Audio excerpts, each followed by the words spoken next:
কি ক'ব সেই ভেল্লাত হোৱা ঘটনাক লৈ?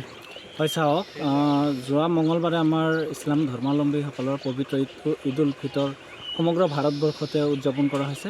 ঠিক তেনেদৰে ঈদৰ পিছদিনা অৰ্থাৎ বুধবাৰ দিনা ভেল্লাৰ অঞ্চলত কালজাহী নামৰ ঠাইত যি এটা ঘটনা সংঘটিত হৈছে, সেই ঘটনাক আমি উত্তৰ পূৰ্বাঞ্চলৰ সংখ্যালঘু ছাত্ৰ সন্থা চমুকৈ নেমচুৰ ফালৰ পৰা ধিক্কাৰ আৰু গৰিহণা জনাইছোঁ। আৰু এইকাৰণে গৰিহণা জনাইছোঁ যে যি সময়ত শান্তিৰ বতৰা গোটেই অসমত গোটেই বিশ্বত চলি আছে ঈদৰ সময়, আৰু সেই সময়ত তেনেকুৱা ঘটনাটো সংঘটিত হোৱাটো সঁচাকৈ দুৰ্ভাগ্যজনক।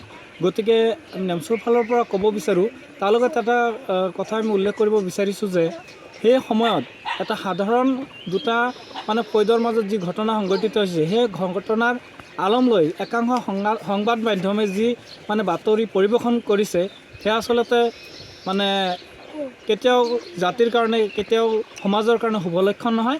গতিকে আমি জিলা প্ৰশাসনক ইতিমধ্যে জনাইছোঁ, তাৰ লগতে জিলা প্ৰশাসন তথা বৰপেটা জিলাৰ মাননীয় আৰক্ষী অধীক্ষক মহোদয়ক আমি অনুৰোধ জনাইছোঁ, দাবী জনাইছোঁ, যিসকল কালপ্ৰিট এই ঘটনাৰ আলমত জড়িত আছে তেওঁলোকক আইনৰ আওতালৈ আনক, আৰু আনি পেলাই যিসকল প্ৰকৃত দোষী, সেই দোষীসকলৰ ওপৰত কঠোৰতম ব্যৱস্থা ল'ব লাগে, শাস্তিৰ ব্যৱস্থা ল'ব লাগে, যাতে এই পৰিৱেশে সামাজিক বাতাবৰণ যাতে বিনষ্ট কৰিব নোৱাৰে। সেই ক্ষেত্ৰত জিলা প্ৰশাসনে গুৰুত্বপূৰ্ণ ব্যৱস্থা ল'বলৈ আমি বৰপেটা জিলা সমিতি নেমচুৰ ফালৰ পৰা দাবী আহ্বান জনাইছোঁ।